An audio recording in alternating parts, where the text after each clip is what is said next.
we're brothers. We're happy and we're singing and we're colored. Give me a high five.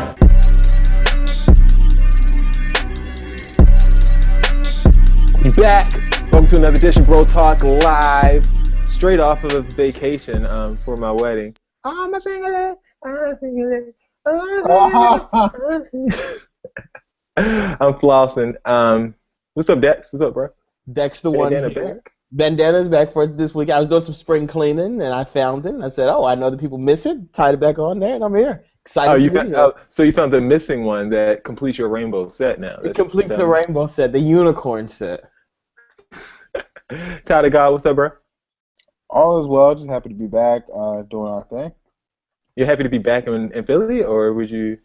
No, I'm not happy to be back in Philly, actually. It actually has not stopped raining since the wedding. Like, literally, it's rained every single day. Clouds. We saw a little bit of sun for a half a day yesterday, and then that was it. Really? Yeah, it's pretty. It's like England over here. Well, I'll pray for you. Bill, what's up, bro? I'm back and I'm broke as ever, thanks to you.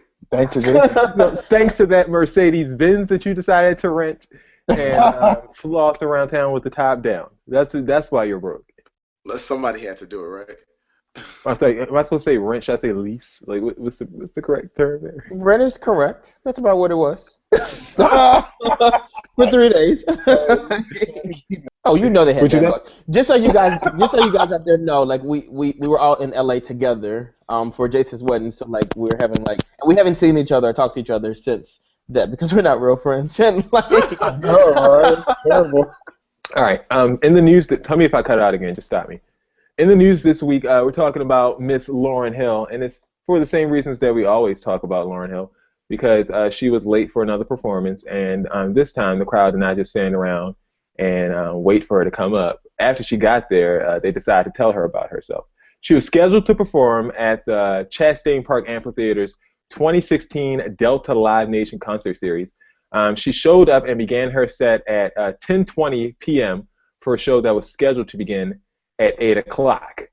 The show promptly ended 40 minutes later as the sound was cut because they don't play that. There was no opening act, and the DJ reportedly tried to keep the crowd tame with Prince hits and classic hip-hop. And, of course, they used Prince because he died, and what better way to exploit the dead than to play their music when you're just trying to sell time. She made no mention of her tardiness when she got there, but a video later surfaced on Twitter with an angry fan demanding to know what happened and saying, what the hell's the deal? We were here for 2 hours waiting for you. You always do this. And Lauryn Hill said, quote, "My driver got lost. I can't control that."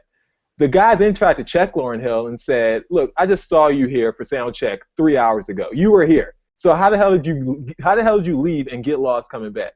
And so she just kept trying to explain that it's not her fault and all this stuff, and that everyone loves her, so he needs to calm down. This, of course, is a valid point by the fan because she's been late plenty of times. The next graphic is going to show you all the times that I could find on Google's first page. I just Googled Lauryn Hill late. And these are all the headlines from different times when she's been late, just on the first page of Google. 1, 2, 3, 4, 5, 6, 7, 8. Did I count right? I think that's 8 right there in front of my face. This stuff has been happening since 2007, 2008. She's been late to her concerts talking about people need to respect her. This time she has a different excuse. She decided to take to her Facebook page because, of course, people are really interested in Lauryn Hill's Facebook page. But she said, quote, "I don't show up late to shows because I don't care. And I have nothing but love and respect for my fans. The challenge is aligning my energy with the time. Taking something that isn't easily classified or contained and trying to make it available for others. I don't have an on and off switch. I'm at my best when I am open, rested, sensitive, and liberated to express myself as truthfully as possible. For every performance that I've arrived too late, there have been countless others where I've performed in excess of 2 hours beyond what I'm contracted to do, pouring out everything on stage." But girl, we didn't pay for that show. "Because I care so deeply about the artistic process, I scrutinize, have perfectionist tendencies, and want space made for spontaneity, which is not an easy process. With the many moving parts on the road, some days we are more successful than others with time.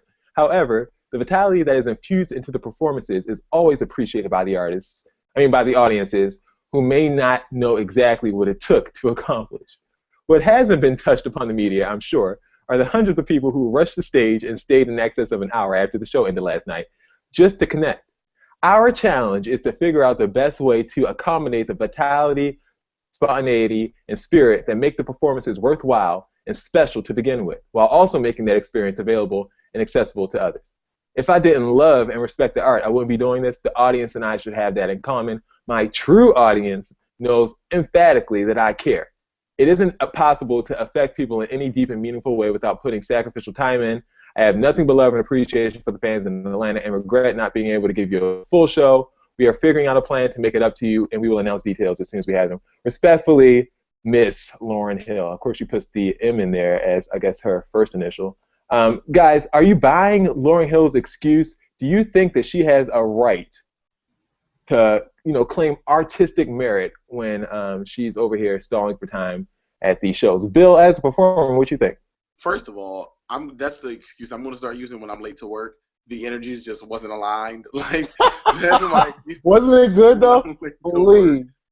Because I just like that. Like, oh no, baby, the energies just weren't aligned for me to be on time today.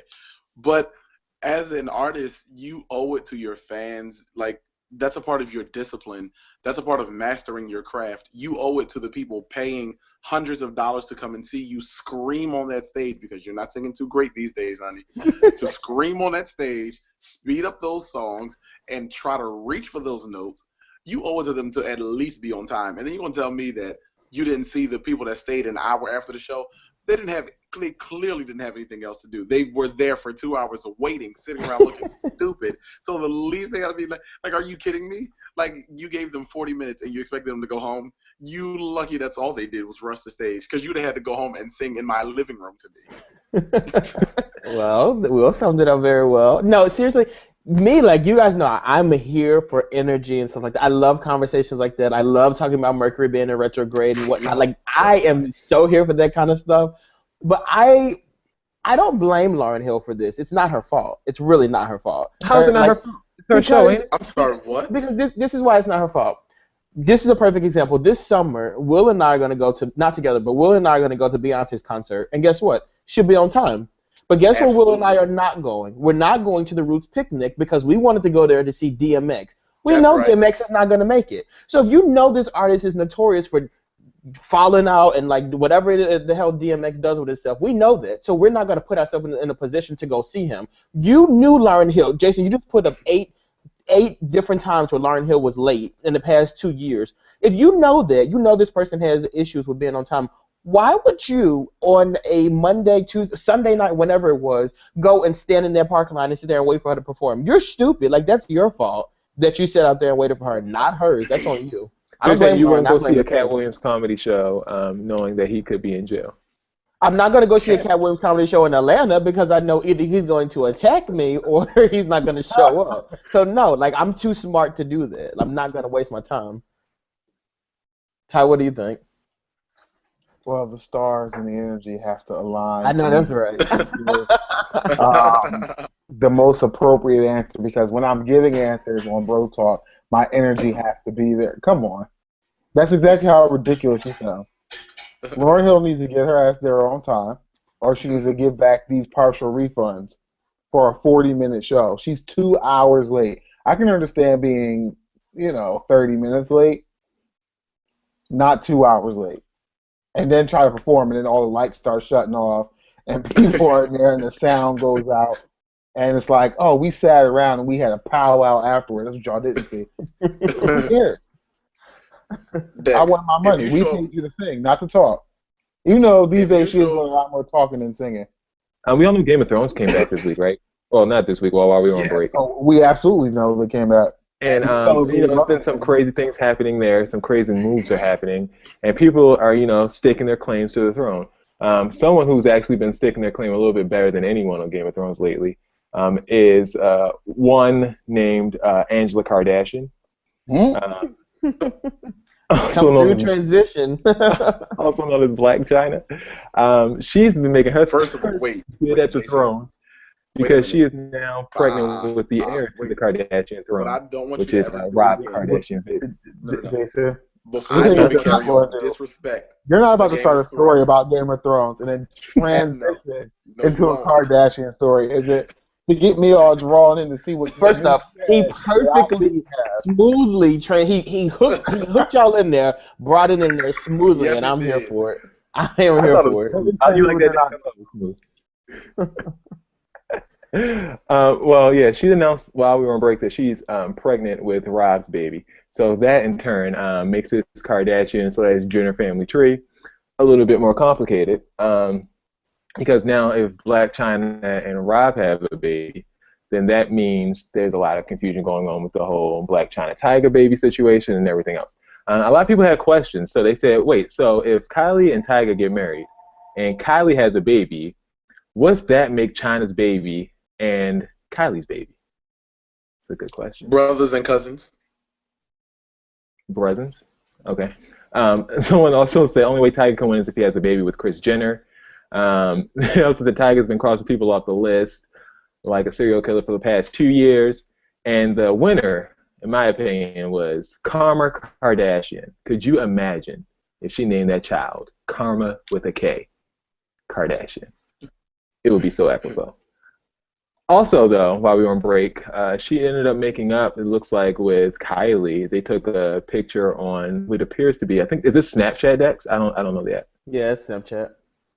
Okay. They took a picture together on Snapchat with the caption, "When we've been best friends the whole time," which we alluded to a couple of weeks ago, saying that this all could just be a public setup, just for us to have interest in their lives some way or another. If you have not seen Keeping Up with the Kardashians lately, there's been an episode where they decided to spin this into a little bit of family drama. What's his name? Rob brought a $2.2 million house in Calabasas, and Kim Kardashian had a problem with it. Kim Where said does to he Chris, get $2.2 million? Well, follow it. Chris, Here it comes. and You've explained it. that was Kim's point. Kim said, "You should not be paying for your son that is almost 30 years old to buy a home." "Drop him," Chloe said. "Cut the cord." Chris replied by saying, "You guys can judge me all day long. I came here to have a nice dinner, so just everybody relax. You all have to have someone to blame and criticize instead of just saying, 'What's the problem?'" And then Kim fired back by saying, "The problem is you." And then Chris Jenner decided to delivered end the whole thing. the most epic, what they call it, read in reality TV show history. Go through this. She said, quote, "No, all of you can F off and go think of something else to talk about. I've seen you guys through so much S that you do that I have to F and put up with. I'm married for 72 days. Really? That was normal? I mean, the S that we've all gone through, you guys can do anything you want and it's okay. And I'm supposed to accept it all. And I'm going to do the same thing for him. So stop judging me." So Mother Chris coming to the defense of her baby boy. And like legit, like I watched that clip and face stuck. Nobody said like Well, they legit. Kim's face was stuck for a different reason. Well, yeah, but they probably had to like halt production after that because it was just like Kim was like, "What's my line? I don't know what to say after that." Guys, how do you feel about the Black China thing? Do you think she massively played it, or is she getting massively played? What do you think, Dex? Absolutely both. I think she thinks. Yeah. I think she's. I think the person who's getting played the most here is Rob. I don't think he realizes like what's really happening here because remember before years ago, but when we cared about the Kardashians, Rob was still in the show. Then he quit the show, and because he had body issues and all that stuff like that, then China came and she brought him out of the body issues. The one thing he said he wouldn't do is go on the show. So then now he's back on the show and he's doing the stuff that he said he wouldn't do, and he's having a baby with this person who's probably just going to take him for his money. So at the end of the day, Rob, you lose here. And I definitely think Black China is doing this on purpose. But, Ty, I know you're not really interested in the Kardashian drama, but I feel like your viewpoint here would be astute. If mom purchased the house, like, does that mean Rob himself doesn't have any money? So if she leaves him, like, she doesn't get anything. So is she really playing him? Cause like, well, apparently they're doing a reality show now, and they're negotiating 7-figure deals for reality shows. So they're going to get paid from a show of some sort. And she's So- already licensed her name as Angela Kardashian. Like, so at the end of the day, even if he leaves and he doesn't have any money, she's always going to be getting paid now. Like, this is like her meal ticket now. She thought the Tiger one was her meal ticket, but no, Tiger has a couple of dollars, so she's all right. Tiger Not has a until couple he dollars changes his that name. What's his Kylie first gave name? him. No, Tiger's he doesn't have nearly as Like, much. don't forget, Tiger owes everyone. He owes Kylie. He remember when he rented the car that he gave her for her birthday? Yeah, that Benz truck. That was leased under her name. Like, Not he until really he do that? changes his last name to Kardashian. Then he'll have some money. that's what he really needs to do to win. Change his last name to Kardashian. Change his last name to Kardashian. But it won't be official, so it won't matter. Bill, how do you feel about Angela Kardashian's moves? I Great, really no? think they're like that entire family is the scum of the earth except Kanye West, and I don't care about any of them. Is Kanye Angela West for her the real color name? context. He's down there with them. Is Angela her real name? It is I now. believe Who knows? it is the now. The girl's mom name is Tokyo T, so we don't know what the hell her real name is. Tokyo Tony. So- And Tokyo Tony decided she was going to make an announcement on behalf of both sides of the family. She congratulated Black China and Rob on the baby pregnancy, and she also shouted out the Kardashians and the Jenners, saying, "Hey guys, we're ready to celebrate. We have a new baby in the family." So she's It's ready her name to now. move on in. Kim wouldn't be caught dead in a photograph or a baby shower or nothing with Tokyo T. Like, it's not going down.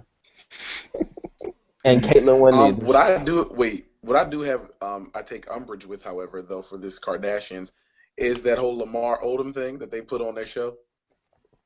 That wasn't okay. That wasn't okay at all. Do you think there's trying to? I don't want to sit here and speculate whether or not he's still going through troubles or not. That's why I didn't really bring it up. But I have read stuff that he's starting to get back into drinking, going to bars and stuff. I hope that was not scripted for the show. I don't think him going to bars and stuff was scripted for the show. However, the night before, the episode focused mostly on Lamar and like his recovery and how he's doing in life and stuff. And having to relive that is painful. It was painful for me to look at it. So I know that has to be painful for him to look at. You know, your children are looking at that. So I could see why the very next day he was out drinking. That I just thought it was very distasteful. When they showed a picture of the man like basically dead, and then they had a scene where one of the girls told him like, "Oh, we thought you wouldn't make it" and stuff like that. Like, you should definitely have a new outlook on life, XYZ. And it, like, you can't exploit somebody like that who's clearly going through something and then like think it's okay. And they're like, "Oh, we bought him a house, this, that, and the third." Like, there's nothing you can do besides get this man professional help that I think is going to be okay. And showcasing this stuff on TV is not the way to go. All right. Moving on, and then the last bit of news that we're going to cover today is one of our favorite people in the world, and you guys will be pleased to see that she is back on our forefront. Former Stunt Queen of the Year, Azealia Banks. She has decided to fully endorse one Donald Trump for president. Another stunt king of the year.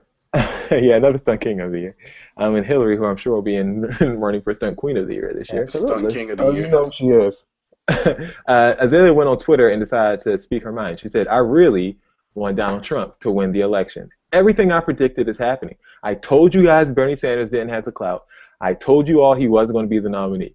Hillary has been groomed for the presidency. She's another one of the establishment's robots here to carry out an agenda.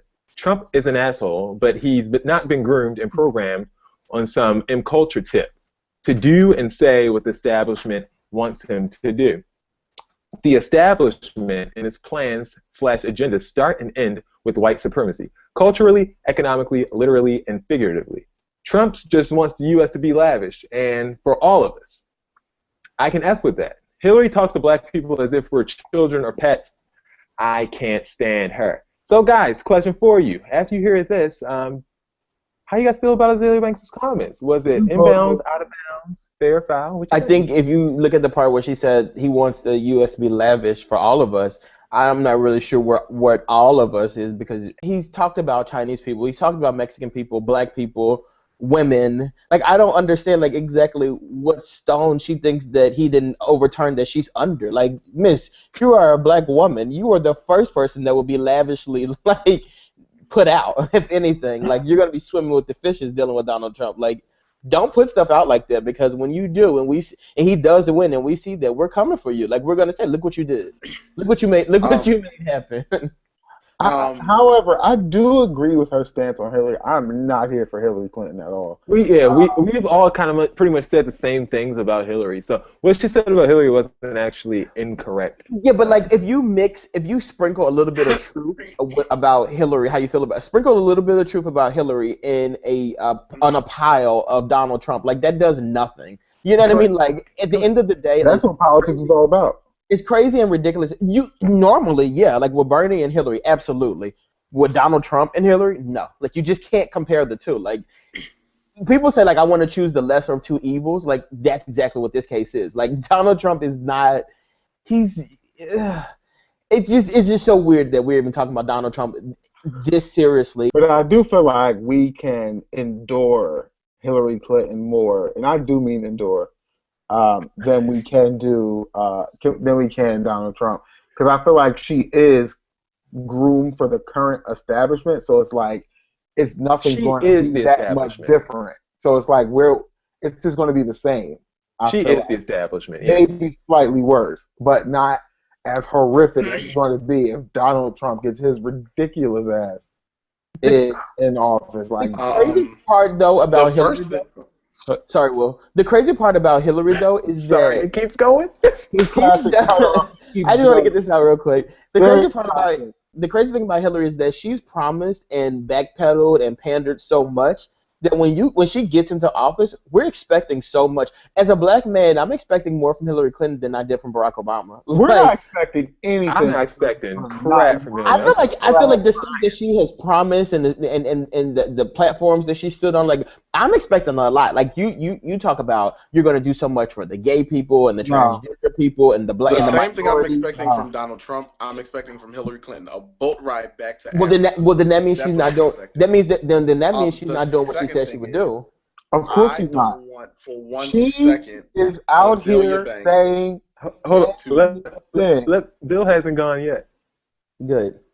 The first issue I have is I don't want Azealia Banks out here thinking she's a prophet to the nations. Everything she predicted is going to happen. Making statements. Making statements. That's the first thing. The second thing is your endorsement is like an earthworm endorsing like salt. It's a slug endorsing salt. I don't want you to think that we give two rats behinds about you endorsing anything. And then you're talking about how you don't want Hillary Clinton because she's white this and white supremacist. So you go endorse a white supremacist. Like, tell me how that makes sense in anywhere. If you had like half a gnat's brain, you would clearly understand that none of them like Didn't she get shot though? So maybe that's why she's. Who got shot? Azealia Banks. Oh yeah, Azealia. Oh, I thought you were talking about Hillary. I was about to say, when the fuck did Hillary get shot? Did I miss that? No, but I'm sure she said to get a black vote. Let her tell it, though. Let her tell it. She's been shot quite a few times. She's been shot 9 times. I was shot at with Tupac. Actually, she actually did say that, though. There was a visit to a foreign country, and she said when I got off the plane, they were like shooting missiles, and we had to rush. And then they showed the video, the footage, and she was smiling and waving, drinking champagne.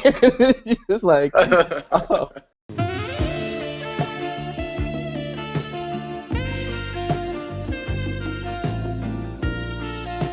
It's time for Q&A. Kardashian. Question, whatever. All right, pull it up.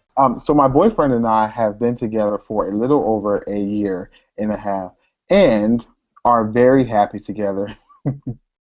Not deliriously happy or infatuated, but the kind of happy where we've been through a lot of stuff and been there for each other at difficult times in both of our lives. We have the kind of deep bond that only comes around once in a lifetime. He's respectful, super smart, funny, is this me? Adorable, and basically everything I could want. We have discussed marriage in a very concrete, real sense, and I'm excited about spending my life with this guy. The problem is, I'm 19 and he's 20. No, not me. We are both still in school. We are, in the same year at the same school, and won't graduate for 2 more years. We plan on getting engaged at the end of next year and being married the summer after our senior year. My parents, however, although they absolutely love him, are skeptical that I can know right now that he is really the one, Dexter. And that in my girlish puppy love, I'm deluding myself into making a hasty decision I'll regret later in life.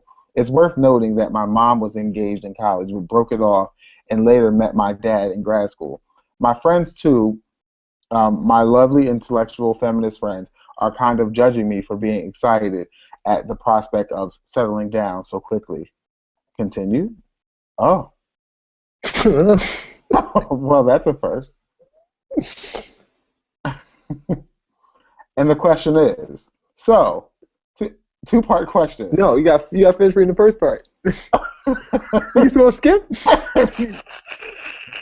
I thought that was enough background. You have to do that. I thought she gave us plenty of background. No, this is important. We have to read the rest of the question. Like, Thank you, Dex. Get to that question. We've had enough. My boyfriend and I are, we have two questions. All right, so here's the question. So, two-part question. What are your thoughts on getting married young? See, we didn't need all this background for this. Yeah, we did. They're talking. She talks about the future and finances and everything like that. Business, hasty decision. We get the point. And if you support it, do you have any tips to deal with cynics? Yeah. Honestly, we can answer this question without all the background. So let me start. Your life is your business. Tell people to mind their own. If they don't support you, then they don't support you. If you want to get married, get married. If you get divorced, that's your business too. If you want to have kids in 10 years, you want to have kids in 2 years. Like, it's really none of our business. It's really interesting actually though, because my younger brother was married. I heard it turned out well. Huh? I heard it turned out well. Well, they got divorced and Married at what age? He was 19. And before he was 21, they were married, and the thing was a divorce and annul. Because it's kind of like leaving the party at 7 o'clock. Like, No, the party I doesn't disagree start with until it. like 9:30, 10 o'clock, and you're just walking in at 6:50, and you're like, okay, gotta go at 7. No, I disagree with that because then there's people who are 30 and 40 years old who stayed at the party until 2 o'clock in the morning and Well, that's still because got they were nothing not out able of to it. exercise wisdom. They were Well, not look, able to well, exercise wisdom. look at us. I honestly think everybody's situation is different. Like, it really depends. If like, you're not to be super spiritual on bro talk, but if God calls you to marry this Because God doesn't want anything to do with this shit. it is what it is. But like, we don't have the right to tell you yes or no. I mean, you know, would I get married at 19? Absolutely not. It wasn't my time. Hell, would I have gotten married at 25? No. 26? No. 27? No. 30, maybe. Here's the thing, though. I think, to be completely honest, I think there are just some things you ought to have before you get married, like your own apartment to leave your father and mother and cleave to your wife. Ought to be Well, one of those things. or if you would have read the rest of He's getting the married rest out of the letter. If you would have read the rest of the letter, it says that they're both, you know, pretty financially sound. His parents run a very good business, and he's next in line to take on the business. So he's going to be working in a better living business. with them. He should be taking care of But financially. She said that would be a problem. right after college, right? So when I was out of college, I got my own place right away. Like, it just like. Well, see, I look at it this. I do agree that everybody's different, but at the same time, I don't think anybody should be. There's two things I think. I don't think anybody should be judging them. Like, I just don't think that's because at the age of 19 and 20, they'll get married around like 22, 23, I guess, when they graduate. I don't see anything wrong with it. And my parents were married at that age, and they had a house, and they had a child, if I'm not mistaken, by that time. So, like, I don't think anybody can really, like, judge them. The only issue I have, though, is that you're concerned, and you're writing us, and you're asking us, what should you do? Which leads me to believe to think that you should not do it, because if you have to ask and you're concerned with how people are judging you, like, that's a problem. So I think you should not do it. I think she's asking because she just really wants to know, is she making a bad decision because she's you shouldn't have to ask. You should know, though. No, but sometimes if you're so young that, like, you know, you're so young that you think you can do, you think that you're right, but a lot of people look to older people for advice and for wisdom and stuff like that. So if she's asking for like, hey guys, what do you think? Do you guys think 19 is too young? Because there's no if it isn't, there's no point in us waiting because we know we want to get married. That's kind of where I'm seeing it, bro. But That's actually what she put in the letter if you would have read it. No matter to other people for advice or not, ultimately the decision is yours. How life happens is based off of your decisions. Nobody can tell you actually how to live life. Correct. You have to figure it out on your own. So, I mean, whether it's going to be a bad mistake or a good mistake, it's completely up to you, and you need to find out. And if people don't like it, so what? People ain't going to like a whole bunch of stuff you're going to do. That's life. You have to learn how to deal with that. And so if you want to get married, go ahead and get married to that boy. And then if y'all don't work out, y'all figure it out later. But I don't see the big deal of somebody getting married right after college. Like, I'm so confused. I don't see the issue with that either, or even having discussions and talking about it.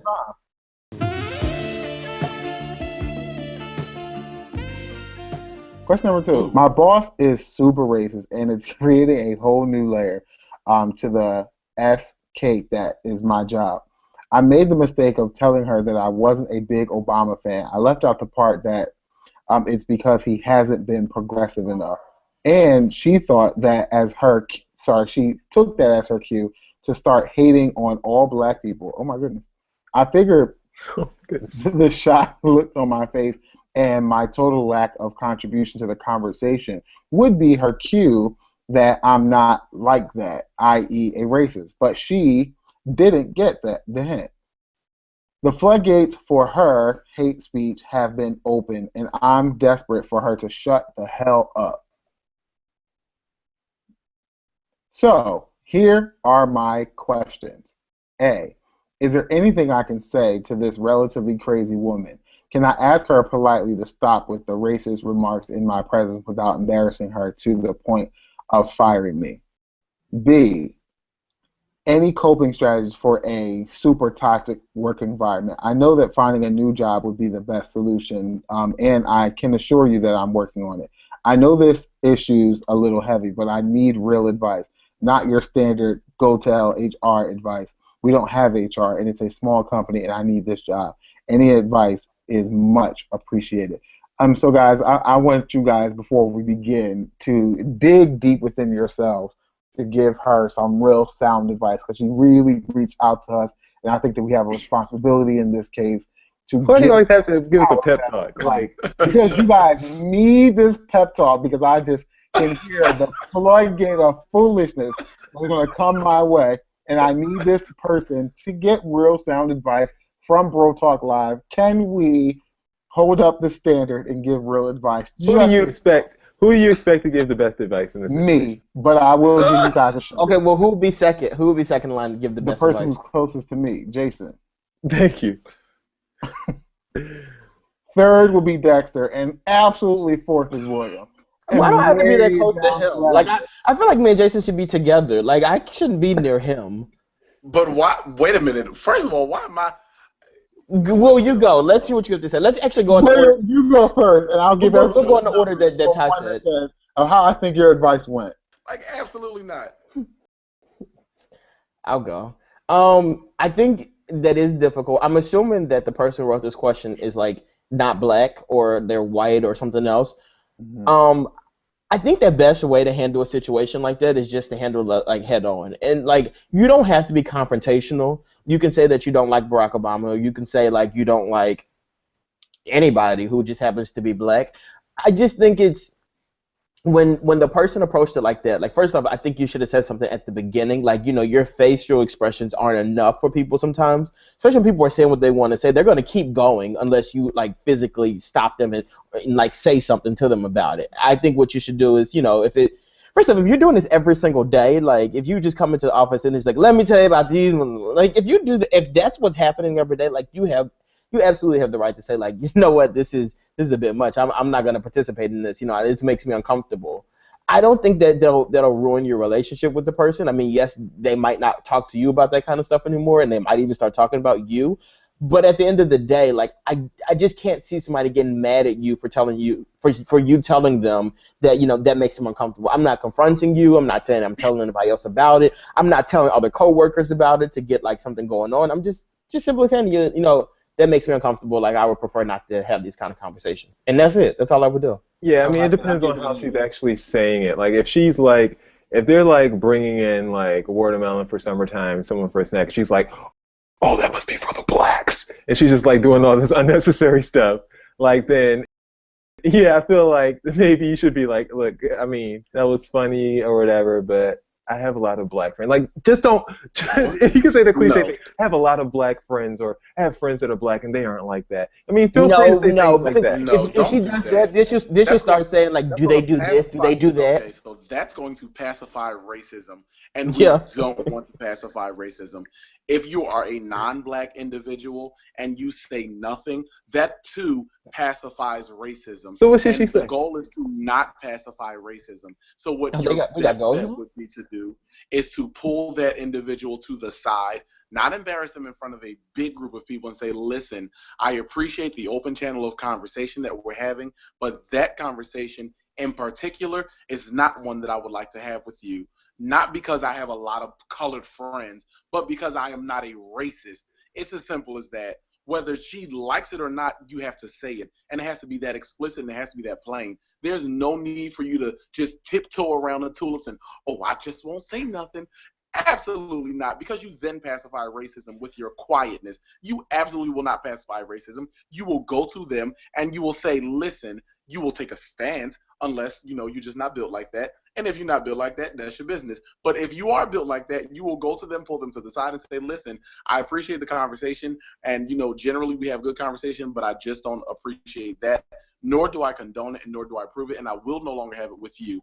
The end. And you will turn around and you will walk away. You will not stay for conversation and you will not stay for questions. So what about, so what she asked for like a reflection time to talk about what may have been misconstrued as racism. Because you know that's coming. You know it's coming. As soon as you tell her, look, I'm sorry, like maybe you took what I was saying the wrong way, but I love blacks. No. Like blacks are great.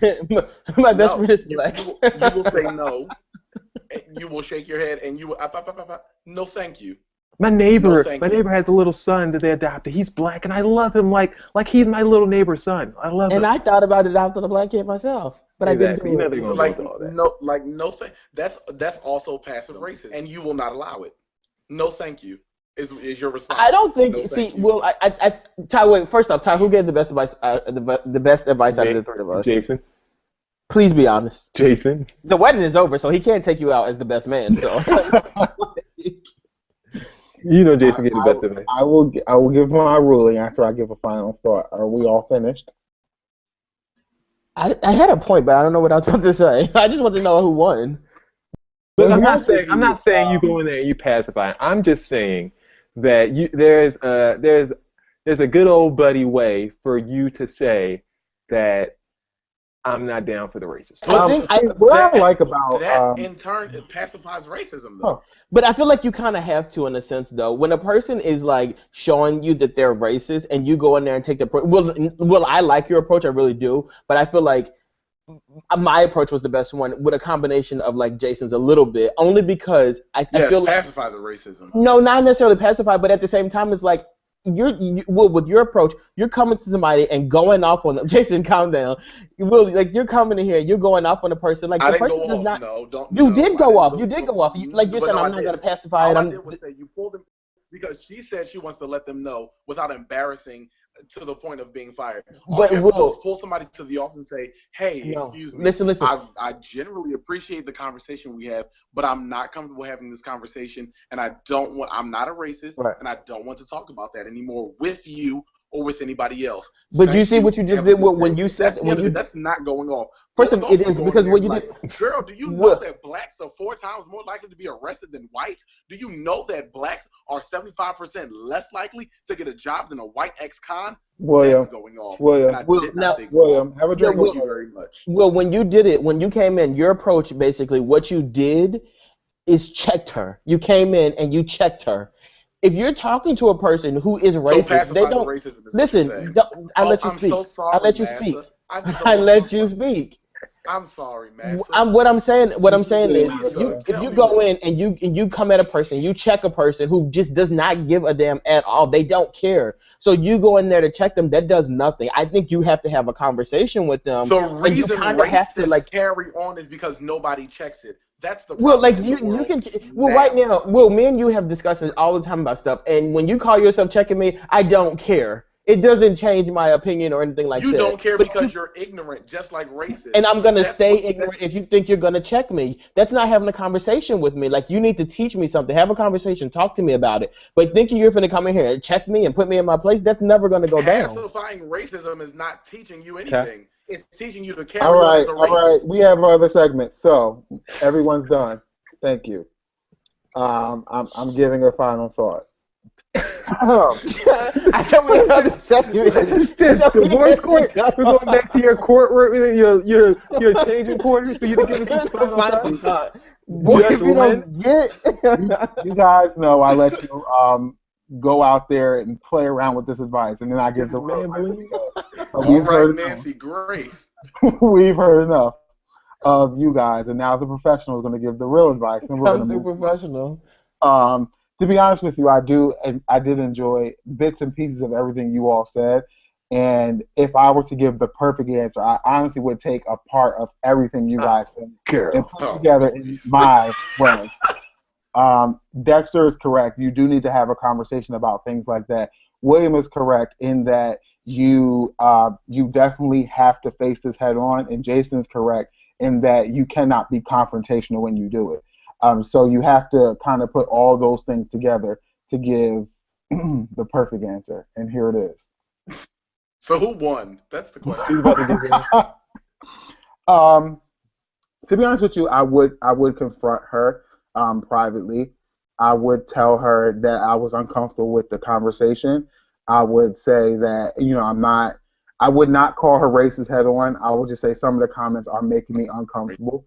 And then I would follow up our conversation that we had with an email that summarized everything that we said, so that when she tried me, and she will try you, you have that email to fall back on. Come on, Paper Trail. Email? Even though you don't have an HR at your place, there are companies and bodies in place that handle things like this, so that if there was an issue later on, you can reference that email that you are going to send after this conversation. Don't be stupid. She will come up with all types of things and say that you said this and said that you said that. She'll be super, things might, you might start getting nitpicked for little things. You might find yourself out on a limb, but you cannot sit here and tolerate this, because things do go on if you let them go on. But you must cover yourself as well, so that you're not fired for something stupid. So you will summarize the conversation and email to her privately, so that she knows that you know that this thing exists and there's nothing that she can do. I'd even CC myself in my personal email just in case you try to use my account. But after that, you shouldn't have an issue with her. You probably won't be cool with her anymore. She probably won't talk to you at all, but that's okay. You won't have to deal with her stuff. And that's our advice.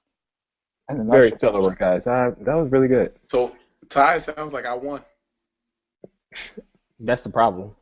No, I took pieces of what everyone said. The most important parts of what everybody said, I put together. Any questions that you want to send us for us to answer, like the one we answered today, feel free. BroTalkLive.com/questions. Fill in the blank.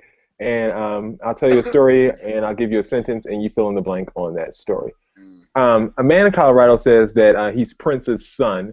According to the man's father, the man's mother, she says, I allege that Prince Rogers Nelson, Mr. Nelson, is the father of my son, Carlin Q. Williams. She says that she was unmarried at the time she allegedly met Prince and did not have sex with anyone else 6 weeks before or after. Who is Carlin G. Williams? He is a rapper with a Kansas City address who styles himself as Carlin Q. Williams, Prince of Darkness, son of Prince. But currently he's in a federal prison in Colorado serving time for weapons charges. There was nothing mentioned there at the time of his arrest of him being Prince's son. So I got a question for you. This guy claiming to be Prince's son is blank. Someone give me an answer. I said Queen. No, this guy is living by his father's quote. Despite everything, no one can dictate who you are to other people. Like, and that's exactly what he's doing. You can't tell this man he's not Prince's son. So He I'm is here like for it. Genealogy absolutely can do that. Debatable. Says Moving who? on. Captain America: Civil War box office smash, killing the game right now. Did you guys see it? Everyone get a chance to see it? Not yet. I'm going to see it this weekend. Wow, two of the guys didn't see it. Oh my gosh. So Ty, this question is for me and you. The new Captain America movie was blank. Amazing. Amazing. The best part was Black Panther, no? Absolutely. No, stop. No Oh, I spoilers. can't wait to see it Ain't no now. spoilers. Just know Black Panther came and he wrecked it, okay? Yeah. And last but not, actually no, not last but not least, we got two more. Jay-Z and Beyonce. We all know Beyonce came up with an album called Lemonade in which she decided to go at Becky with the good hair, who a lot of people assume to be not Rachel Ray, but Rachel Roy. Because apparently Rachel Ray got a lot of flack on Twitter because people thought it was actually her. It was dragging her through the mud. But apparently Jay-Z is going to make his own Lemonade album where he divulges a lot of his side of the story. It says that Jay-Z will reveal his version of the events surrounding the rough patch in his 8-year marriage to Beyonce. Jay-Z is working on an album to tell his side of things.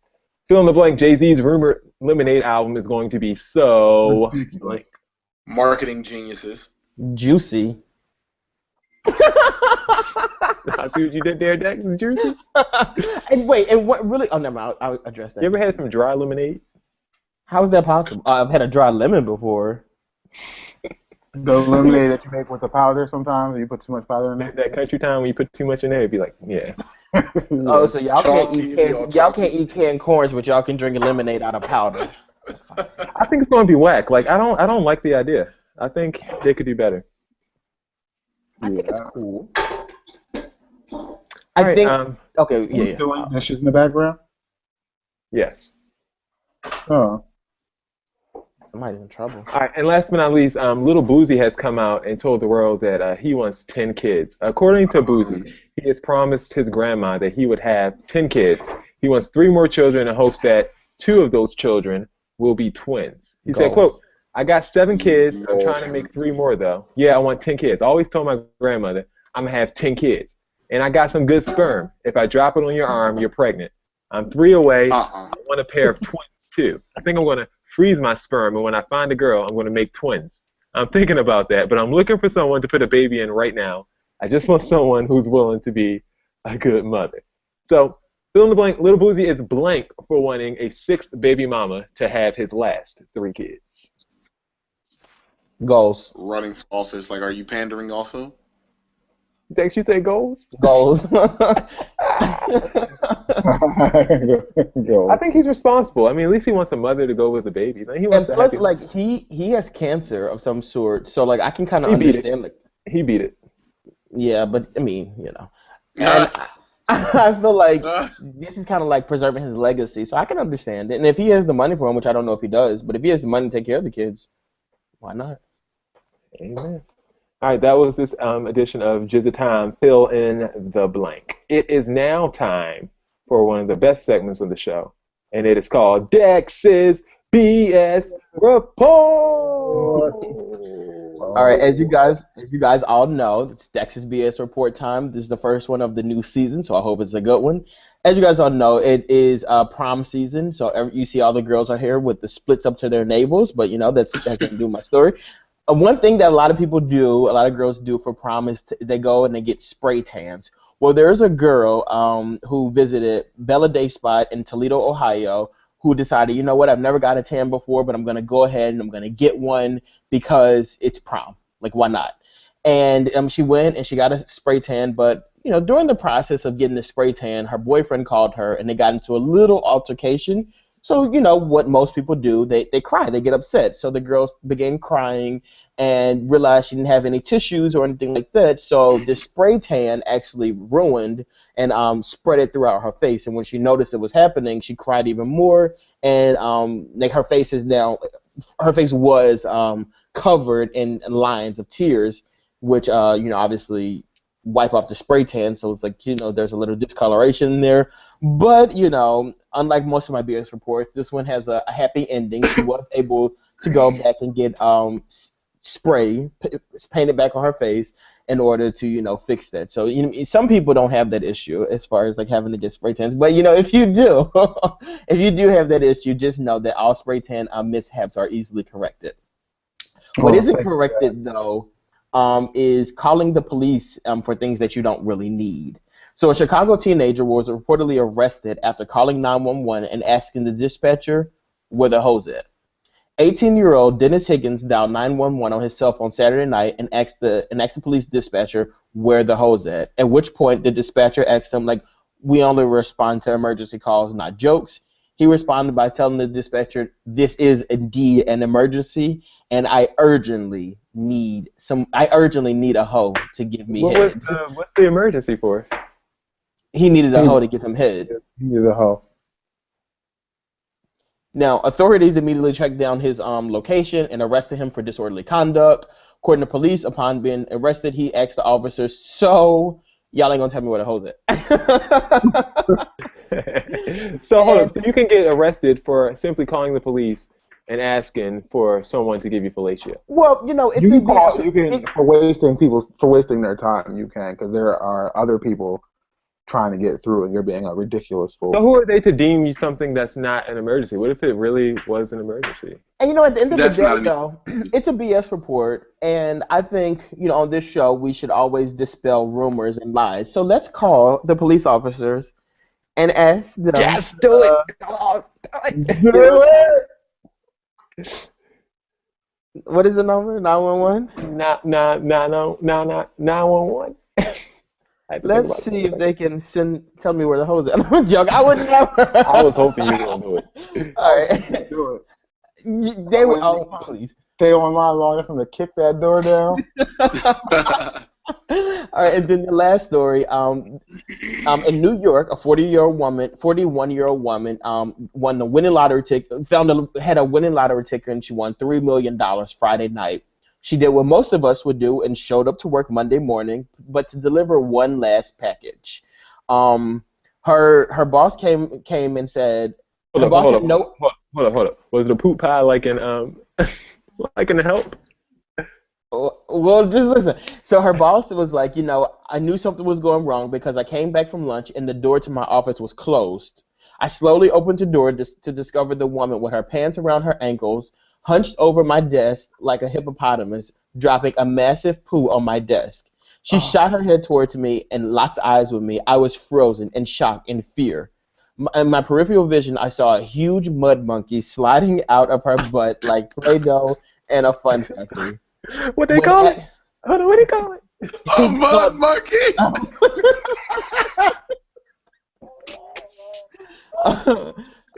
When asked her, why did you do this? She said it was worth it. On Friday when I hit the lottery, I knew this would be the first thing I would do. I hit up every Mexican food truck and saved my dumps all weekend. I was shuffling around like a different.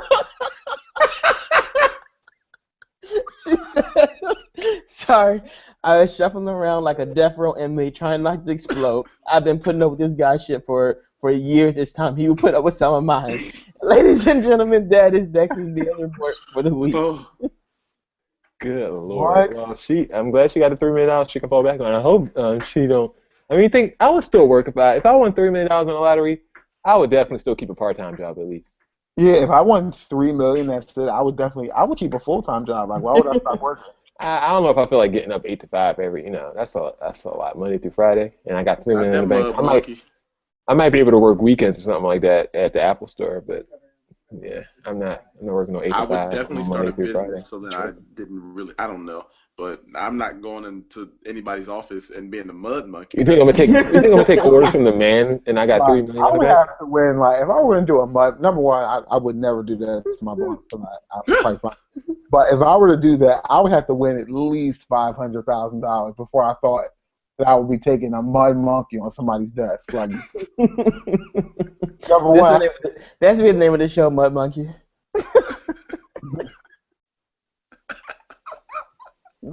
Mud monkey. Like, what? All right, it is time for Seats. Bill, it is your segment of the show. Take it away. So it is the time where we get off our chest all the people, who kind of pissed us off over the week. we rant, and we rave. So who would like to begin us off with seats? I'll start. Um, so my seat is gonna go to Megan Trainor because I feel like she's full of crap. So there's apparently this new video that Can we was put released. like a disclaimer on who the hell Megan Trainor is? Because a lot of people, including I'm sure Tatsine, doesn't know who Megan Trainor Well, is. she's a Grammy winner at this point, so What that mean? oh well. I mean, Anyway, so was either Drake or Future. So we, Drake got one. Drake has a Grammy. Yeah, he does. well, there we go. There you go. So anyway, there we go. Cut him on out. So anyway, Megan Trainor is a pop singer who sings all about that bass. So basically what happened was there was a video for one of her new singles that was released, and she immediately had the video yanked down. But the reason she had it yanked down is because she said that her body was digitally enhanced. She said they made her waist slimmer, and she does not like that message being put out. Now, for me, I find this very hard to believe because this is the most press Megan Trainor has gotten in quite some time. And I find it very convenient that like you released this new video that we had no clue that was even going to be released or know anything about the video whatsoever, but now everybody's talking about it because they doctored your image and you had to make them pull it down and put it back up with your right image. I just find that very hard to believe, and I want you to have a seat for that. And I also don't think that you would have let them release a video without you seeing it first. So have a seat for that, Megan Trainor. Most interesting. Who's going to go next? Ty? I do have a seat. I'm seating this woman whom I work with, or whom with I work, however you want to say it properly, because she is going around in corners and talking trash about me, which is the most ridiculous thing in the world, because I really don't interact with people that often, other than telling them, small things of what I'm doing. And so I find out. I applied for a new job, and I do mean applied. Did not get any paperwork. Didn't get anything. I applied for a new job within my current establishment, and it just so happens that that new job will cancel out her current job. Now, is that my fault? Absolutely not. That's your business. That's between you and the principal. So anyway, she's like, well, he's going to go behind my back and apply for this job, and then the principal's going to give it to his little buddy. Ain't nothing little about time. So let that marinate for a while because they're friends and all this other stuff. And You're a little buddy? That's what apparently so. Little employee buddy.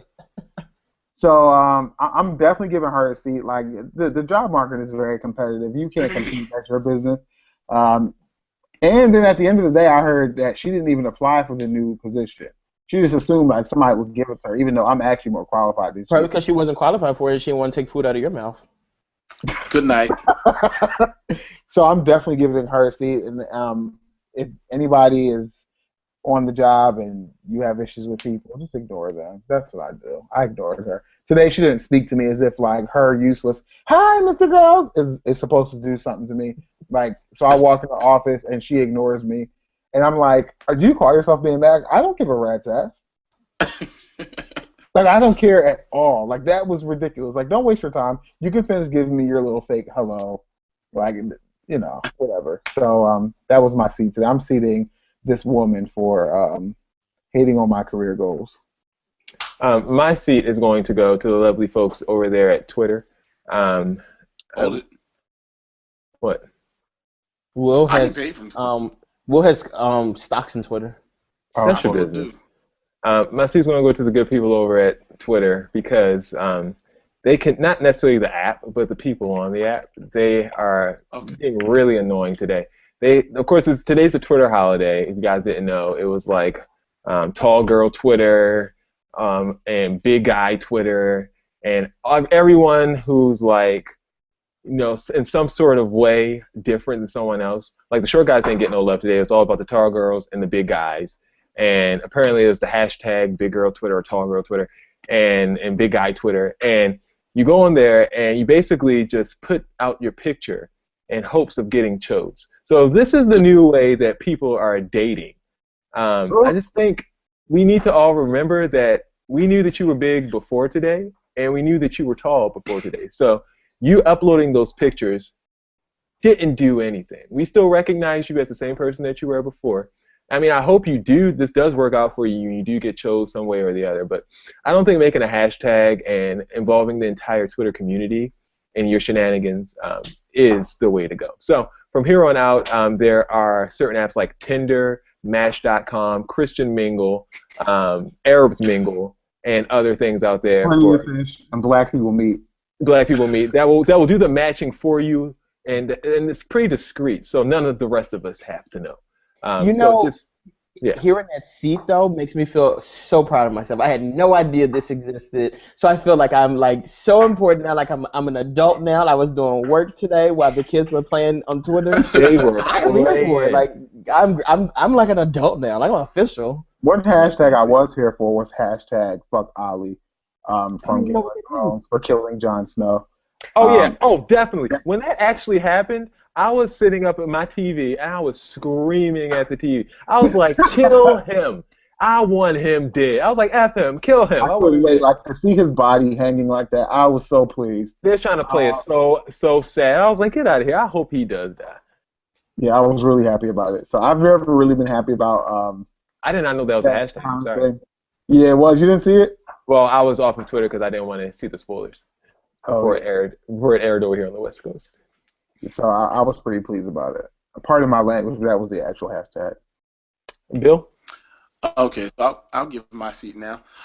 So we all know that we all traveled to Los Angeles, California a few weeks ago for Jason's nuptials. And as we were on our way back to Philadelphia, this is where my seat comes in because I actually have to seat an entire airline. Oh, God. Yes. So as we pull up to the scene, to get out and check our bags and all, we walk into the airport, and our flight didn't leave until 11:20 a.m. We got to the airport at like 10:39, 10:40 in the a.m. And when we go to check in, hold on. So your plane was scheduled to leave at 11:20, and you showed up to the airport at 10:40? Yes. I can imagine what your seat is about. Go ahead. So they tell you to arrive 2 hours early? No, who has time for that? I never arrived 2 hours early to anywhere, Okay. not even church. Finish your story. So we go to check in, and the woman goes, "Well, you missed check-in by 5 minutes, so now you need to take your bag up to the plane." I said, "I'm sorry. You mean to tell me that I'm 5 minutes late, so you can't take my bag, put it on that little chute, send it up, and let them throw my bag under the plane?" That's exactly what I'm saying to you, is what she says.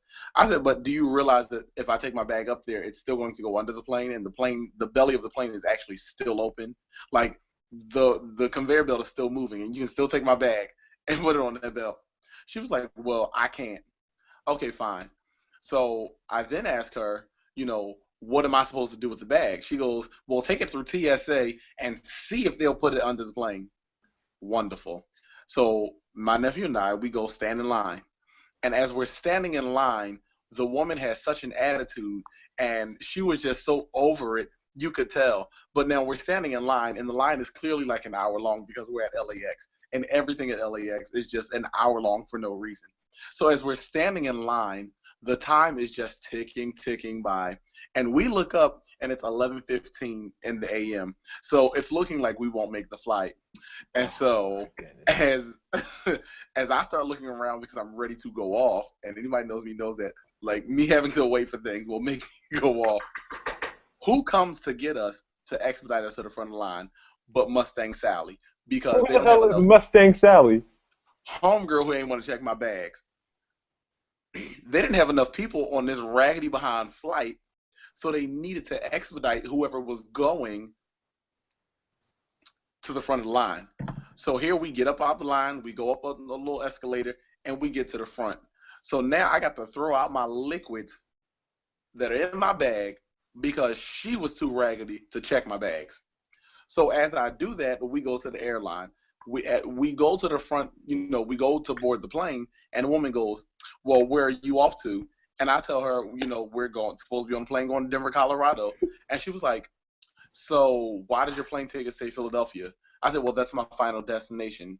And this little hussy went to turn around and make a joke about how are you going to Denver if Philadelphia is your last stop?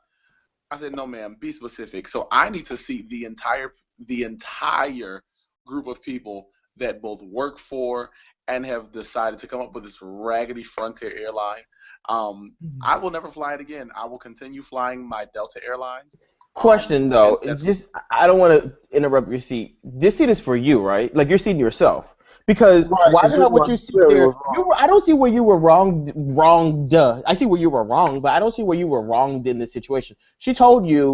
Good thing I didn't ask you. So because he wants special compliments. Wait, Will. I didn't ask. She told you missed it by 5 minutes, yet you stood there and argued with her, knowing you had already showed up late anyway. So you showed up at 10:40 and argued with her for 10 minutes. My bag still went under the plane. It's a good thing I didn't ask you. Such a good thing I didn't ask. Then you went up there with liquids, knowing you can't go on the plane with liquids anyway. Such a good thing I did not ask. Well, where else was I going to take the bag? Why did you bring the liquids with you? Why did you bring the liquids with you? William always wants special treatment. Like, well, you don't make no sense here. Like, you are looking at these people for no reason. So do me a favor and be quiet and listen. So when I went to check my bag, the bag that I was checking had liquids in it, and it would have gone under the plane just fine because I got it to California just fine. So when I got to the front, what liquids are you traveling with? Ooh, can you stop talking, please? I want to know what liquid did you bring from Philadelphia to California? What liquid was it? You are allowed to bring liquids, but you have to put them. You have to check the bag. But unfortunately, he missed checking because he decided that. That was your fault. He was allowed to get. Thank you for listening, Ty. But Will, my question was, what liquid? I'm not answering your question because my bag still went under the plane. Got it. Over. But what liquid did you bring from Philadelphia to California and back to Philadelphia? What liquid was that? Like, what could you possibly need to bring back and forth like that? Jason, you smuggling drugs? That's what you're doing. You smuggling drugs? Smuggling drugs. Oh gosh. All right. Well, that was the seat. Another episode of Bro Talk Live. Thanks for tuning in, everyone.